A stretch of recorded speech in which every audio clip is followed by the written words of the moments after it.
सभी भक्त प्रेमी जनों को सत्साहिब। आशा है आप सभी कुशल मंगल होंगे और मालिक की दया दृष्टि से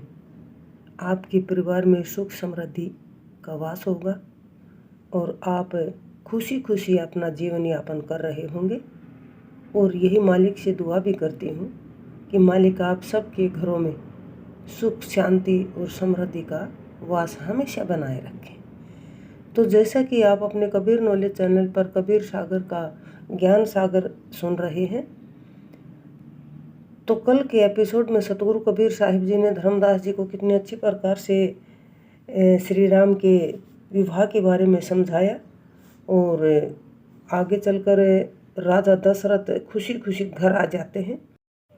और सब कुछ बड़े अच्छे से चल रहा होता है, सब पल बढ़ रहे होते हैं और राजा दशरथ बहुत खुश होते हैं अपने जीवन में। तो जब राजा दशरथ बूढ़े हो चलते हैं तो राम को राज्य सौंपने की सोचते हैं। तो ये सुनकर दासी कैकेयी को भड़का देती हैं कि आपके भरत को राज्य मिलना चाहिए। इस प्रकार से कैकेयी के मन में ख्याल आता है और वो राजा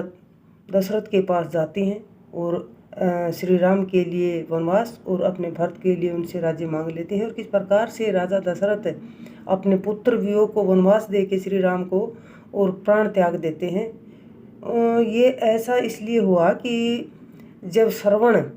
अपने माता पिता को 68 तीर्थ कराने के लिए ले जा रहे थे, आपने सुना भी है, उस समय राजा दशरथ ने जब वो पानी लेने के लिए गए तो तीर चलाया था, वो ही ये उनका शाप था जो इनको इस जन्म में भोगना पड़ा था। तो जब राजा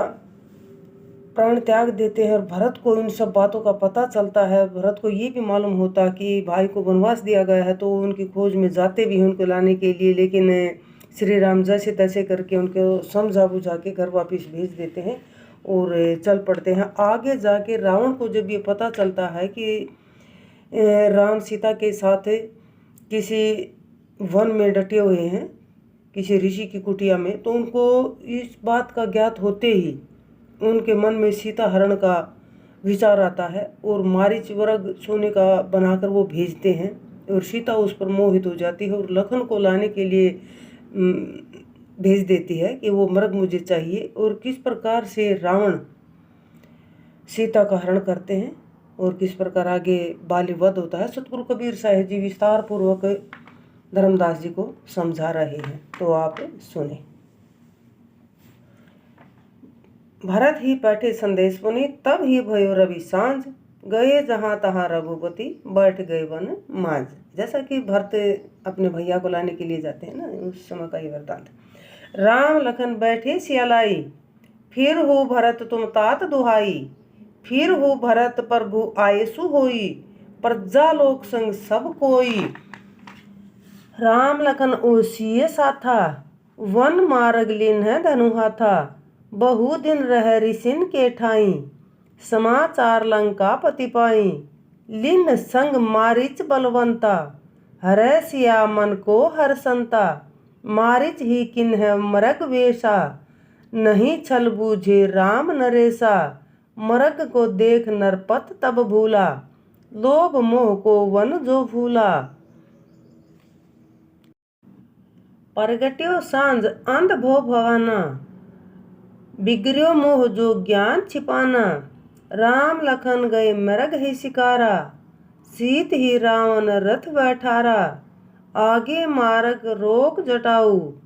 मार गयो तिहि रावण राऊ, मारिच ही राम किन्ह जब घाता,